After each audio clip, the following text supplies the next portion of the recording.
Hello, I'm Elisa from Mira Showers and welcome to Untapped, which sees some of the team here at Mira working with experts to answer some of the most frequently asked questions online on various different topics. And today's topic is around DIY, and I'm joined today by Jasmine Gurney from @Abode, who will give us lots of tips and tricks but also help us answer some of the questions that you are asking online. Welcome, Jasmine. Thank you very much. So the first question that people are Googling is, what's the best way to plan a bathroom renovation?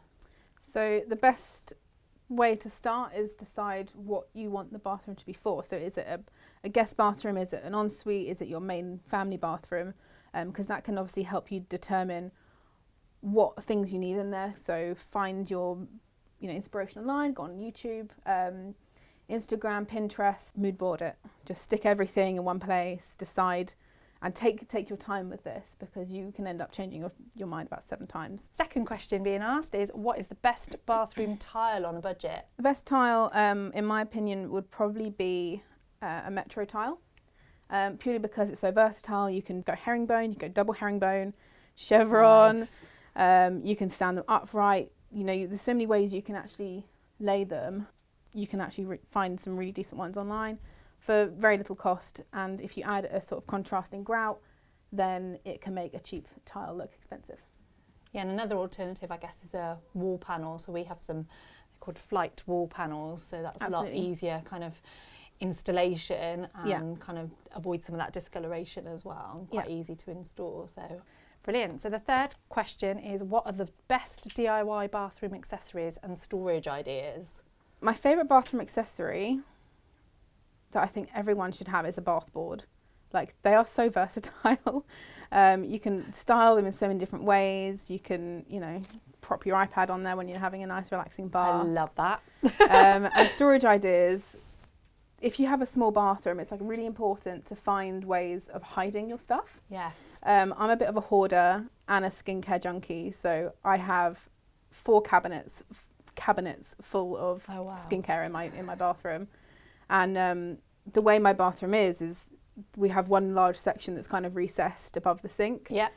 Actually, the first DIY I did in my home was putting up some cabinets in there. And they're just IKEA cabinets, but they are like perfect fit within a millimetre. You've still got that massive mirror space. You've got storage on top, you've got storage inside. And I've still got like a space underneath for just things I need every day. Yeah, that you need to hide away as well. Yeah. The fourth question people are asking is, how can I fit shower panels? YouTube.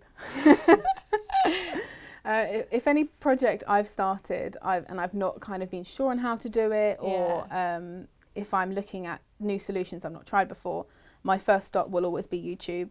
You can always find really simple step-by-step instructions on how to do something. I usually watch 2 or 3 before I start, and then halfway through I'm going over it again. Right. Yeah. Just to make sure, and I make notes as well, so I really kind of get the how before I do.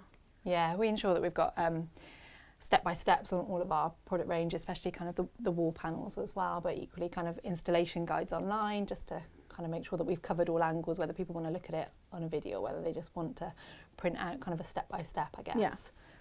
And the last question people are asking is, what's the best way to renovate a small bathroom? Obviously, bathrooms getting smaller, so yeah, that's a really good question, I think. Yeah, absolutely. So I always go for a kind of either a bold floor or a bold wall, and only do one.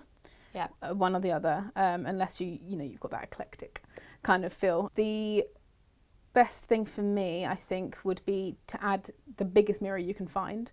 And if you've got a window in the bathroom especially, you can bounce that natural light around, and also add some depth to the room as well by adding, floor to ceiling mirror if you can. And that will just make the room look 10 times bigger. That's a great tip. Thank you, Jasmine. That's been brilliant. And if you've got any other tips or hacks, or if you want to make a comment, then just comment below.